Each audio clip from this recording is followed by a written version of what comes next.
became one of the most disastrous Russian attacks of all time. It was evident that the Russian generals made numerous mistakes in their planning. Despite spending a significant amount of armored vehicles, the Russians were unable to advance even a single meter in this area. It was a complete waste of resources, but the Ukrainians are pleased with this outcome. Many tanks and APCs have been destroyed by the Ukrainian-made anti-tank guided missile Stugna. No Russian armored vehicle can withstand the impact of this powerful weapon. This weapon is not as powerful as the American Javelin, but it is strong enough to destroy Russian APCs.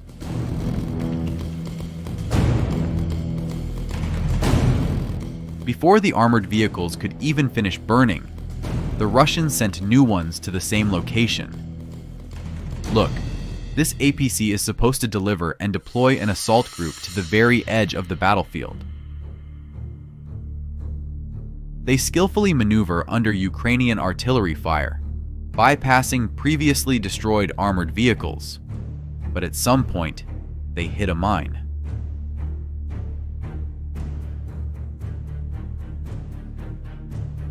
When the Russian APC hit the mine, its entire load of ammunition exploded, causing an even larger blast.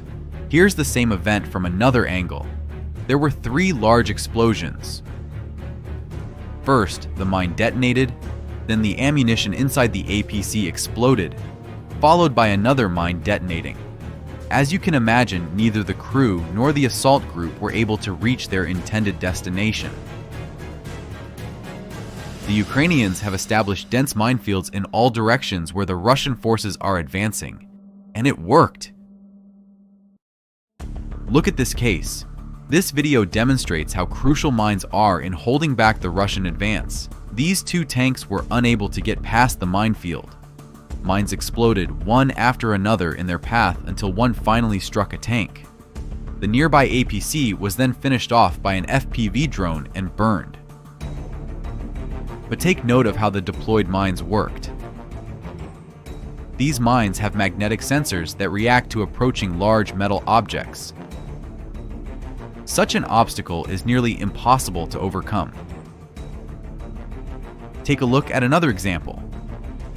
This attack also took place in the Donetsk region.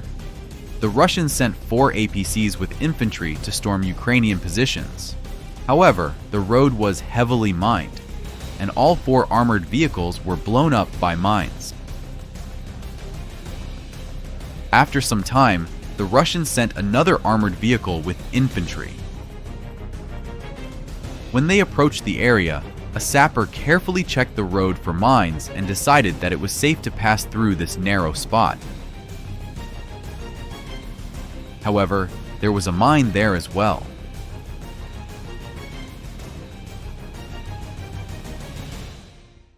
This Russian tank easily withstood the hit from an FPV drone. But then, as it maneuvered around a previously disabled tank, it also hit a mine. The mine's impact was so powerful that the tank immediately caught fire from within. The crew was also disabled. In mined areas, there is usually a traffic jam of Russian armored vehicles that were unlucky enough to pass through. Ukrainians call such places cemeteries of Russian tanks. Mine traps and minefields are effective because they stop Russian tanks.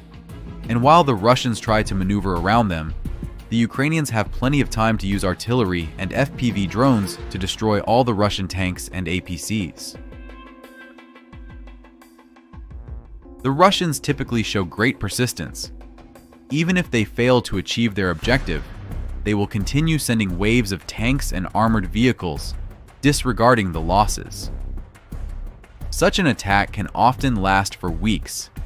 Eventually, after incurring massive losses, they might advance 1 or 2 kilometers and capture Ukrainian positions.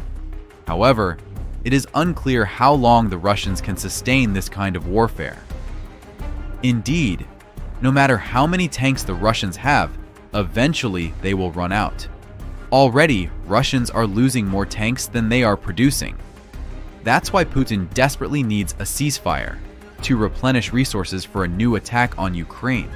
And that's why Ukrainians do not want a ceasefire on such terms. The best scenario for Ukraine right now is to continue destroying the Russian army as much as necessary, without giving the Russians any respite. A Russian APC was attempting to break into a Ukrainian town at high speed, but it was shot down by an FPV drone along the way. The crew quickly abandoned the armored vehicle. A second drone then struck the APC and detonated all its ammunition. Note that this destroyed APC has now blocked the road into the town, making it difficult for the next armored vehicles to pass. The roadside verges may also be mined. Later, the Russians made several more attempts, each unsuccessful. Now I want to show you another interesting event. In the Kherson region, in a pine forest, the Russians fortified their positions. Ukrainian intelligence discovered them and relayed the coordinates to the HIMARS crew. The weather in southern Ukraine was hot that day, and the missile strike caused a fire in the forest. The fire grew so intense that it engulfed the entire forest in that area. A massive expanse of woodland was consumed by flames. The Russians were forced to abandon their positions and flee to escape the forest fire.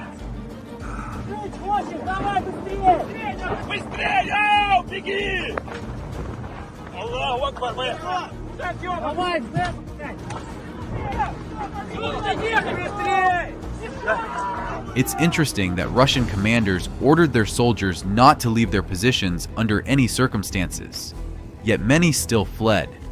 However, not everyone managed to escape the fire, as many fell into traps. That day, the fire took away several kilometers of territory from the Russians. Due to the fire, the Russian front line shifted significantly, and they lost a lot of military equipment. Thanks to the windy weather, the fire reached